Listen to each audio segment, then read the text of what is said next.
Hello everyone, Hormone here. We're gonna be trying something new today. So imagine with me real quick that you managed to get this game you played back when you were a kid to work on a modern computer after having a back and forth with like a computer STD central type of website. But hey, fuck it, you got it working, right? And you got it to work with just a couple Bitcoin miners competing for the computer's resources in the background. I basically got the equivalent of a Bakugan match going off in the PC right now, but hey, at least for now, we get to experience this exotic piece of arcade nostalgia, and you just can't wait to showcase this game to everyone you know. And then you're reminded, then it happens, that you remember that this game has a voice actor that sounds like this.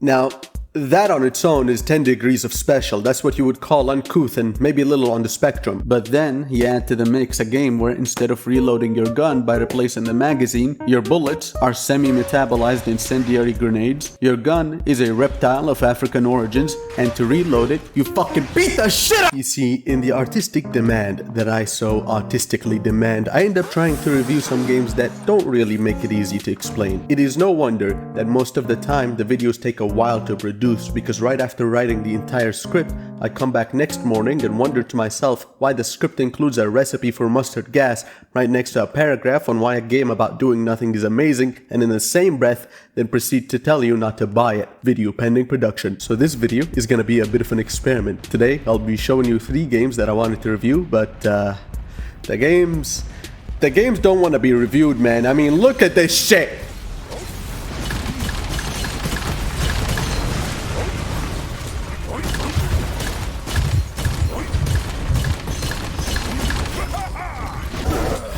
Gunfire Reborn is a pretty cool game. However, the reason I couldn't make a video on it is gonna get apparent very quickly. Get this.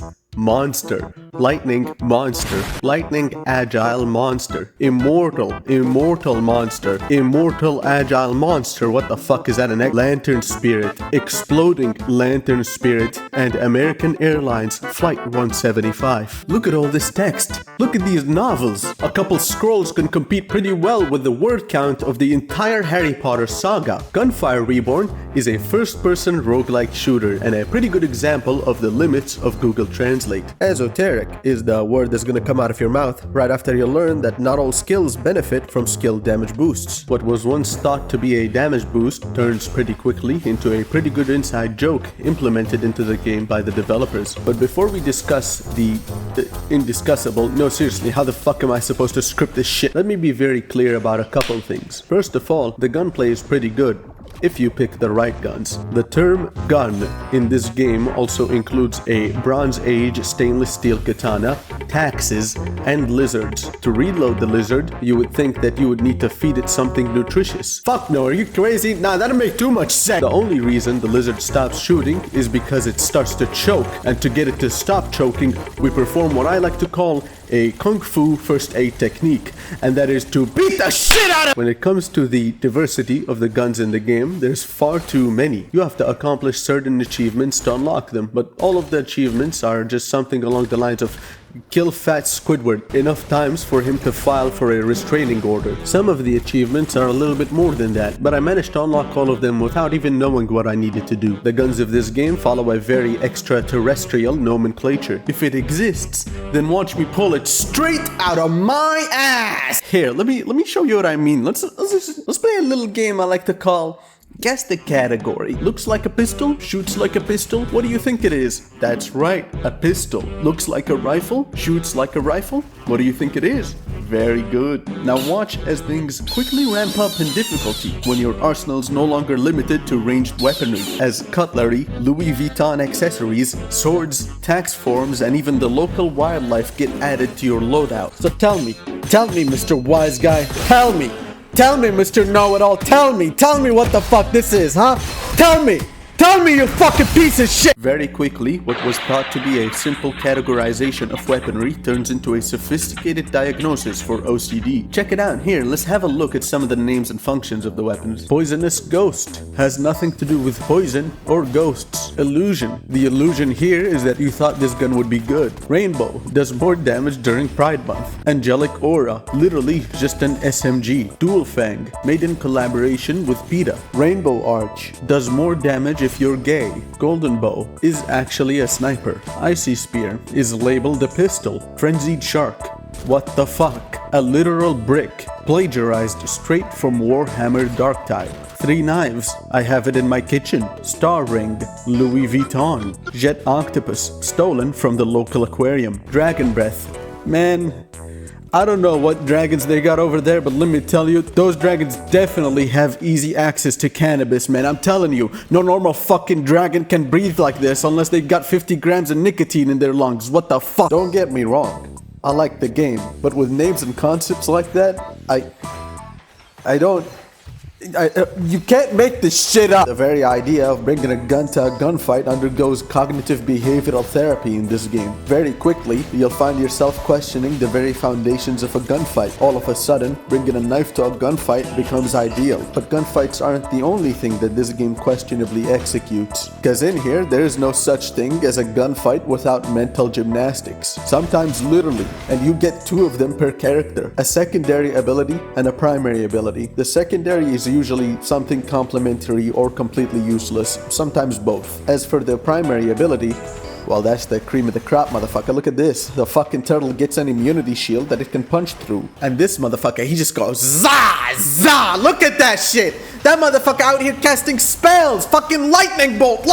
And the cat does something, probably, and the bird just starts redefining what a gunfight is. That's right, this motherfucker straight out of Kung Fu Hustle, cause his primary ability is a damn kick. This shit's taken straight out of Dragon Fable. Look at him in action, man. Look at that shit. Gameplay so hard that it speaks to me. It speaks to me. I can hear it just going, caca, caca, motherfucker, caca. And this guy's my favorite. His secondary ability is complete trash, but check this out.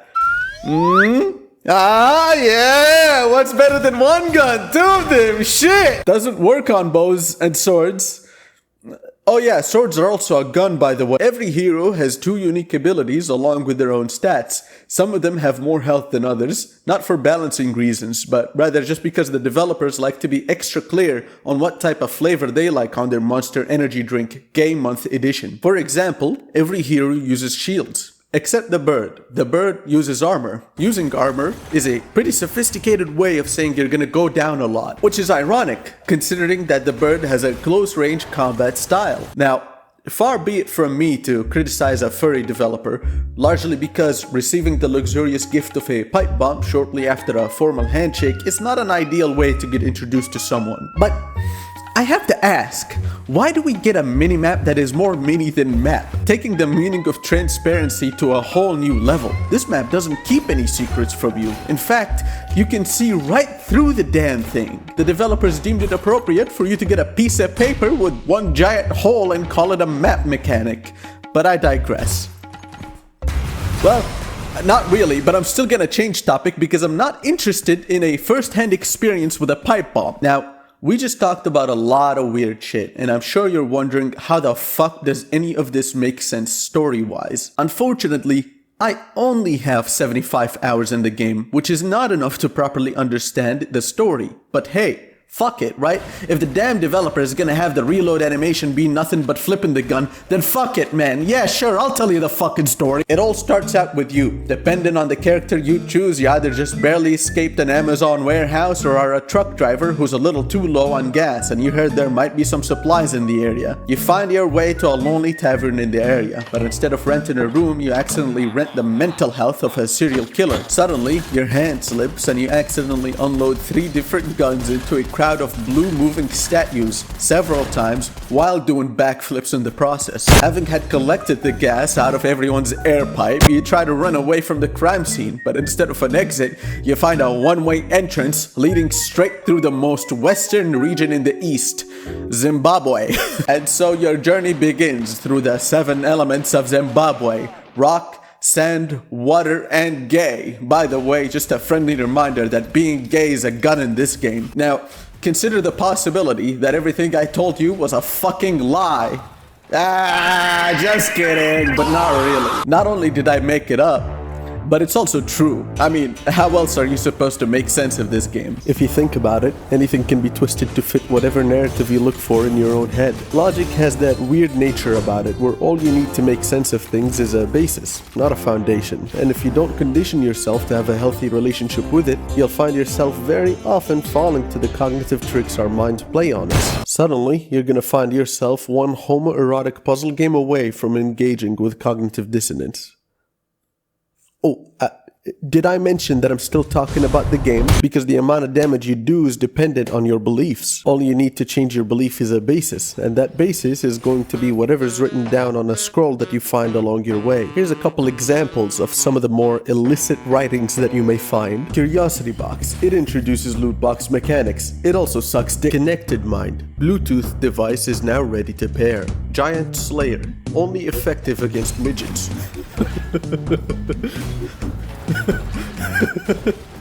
Flowing wind, my secret weapon at the family meal. Energy sandals, a popular strategy in African third world countries. Penetration, headshots partially pierced through armor. Normal ammo, large ammo, special ammo.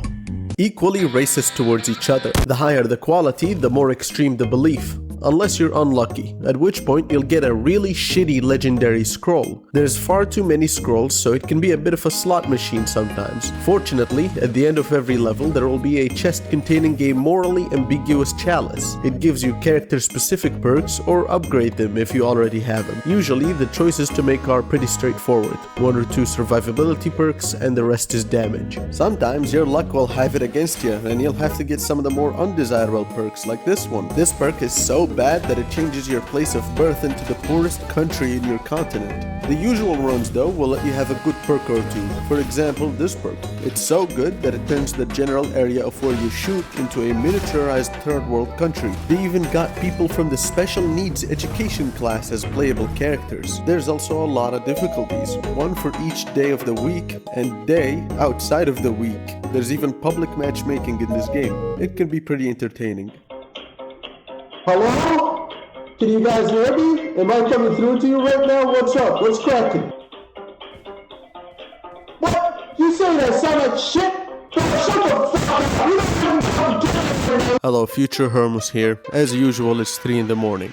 Anyway, what you just heard was recorded a long time ago. During that time, when I would try to matchmake, it worked pretty well. I tried to matchmake recently and didn't catch anyone for over 20 minutes, on several days, on every difficulty, on varying hours of the day. The game still has a sizable active player base, so the problem left me a bit confused. Unfortunately, the explanation I found is lacking in source and details. I did my own experimentation, which somewhat supports it, but it is still lacking, so take what I'm about to say with a grain of salt.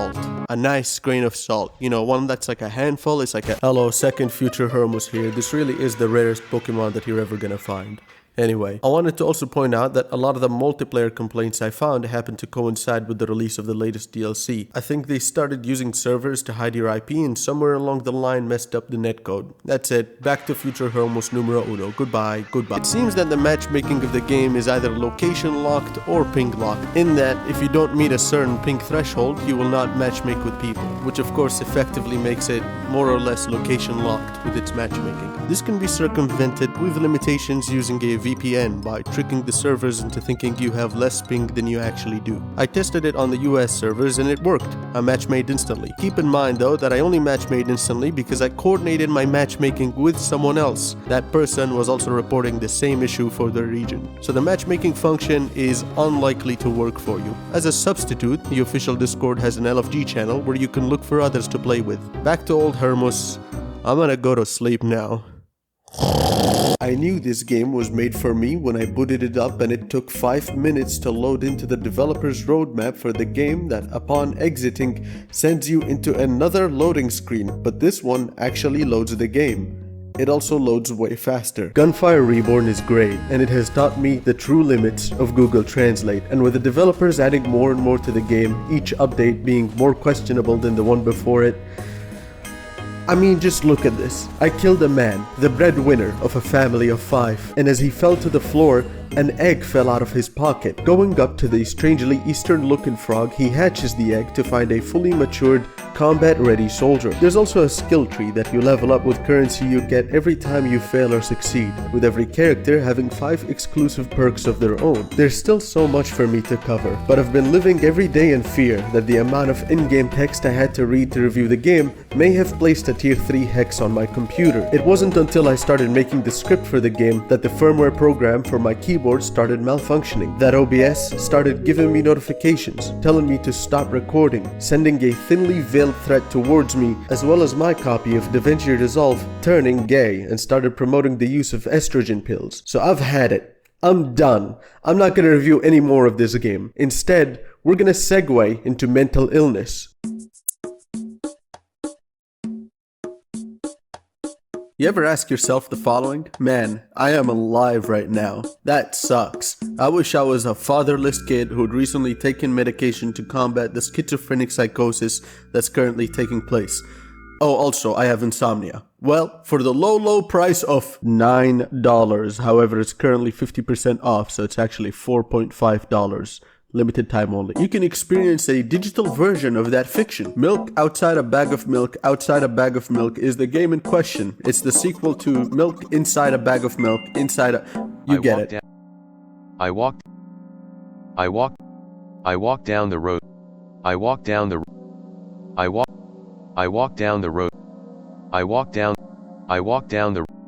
It's a pretty good short visual novel if you're interested in psychological horror. There's a couple endings depending on your dialogue choices. It contains very raw depictions of mental illness, not something you typically see. What you typically see in media is always something related to zombies. Unfortunately, you can't become a mindless husk of yourself. What you can do instead is own a Glock 19 with a comedically sized magazine.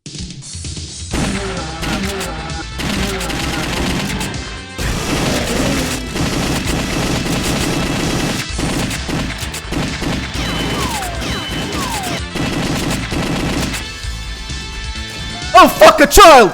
Introducing House of the Dead 2, a simple arcade point-and-shoot game. All you have to do is be quick about it. This one is a childhood classic of mine. The premise is simple.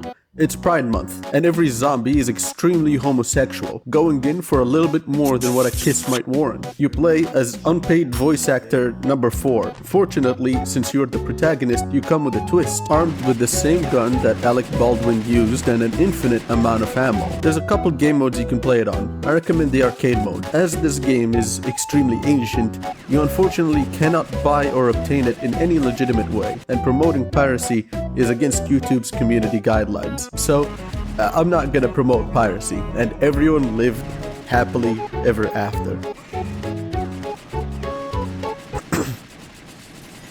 Unrelated, completely nothing to do with the subject, unrelated. If you like House of the Dead 2, you should check out my Twitter. You should check out my Twitter because I'm about to post something pretty cool. Hey, did you know piracy is allowed on Twitter?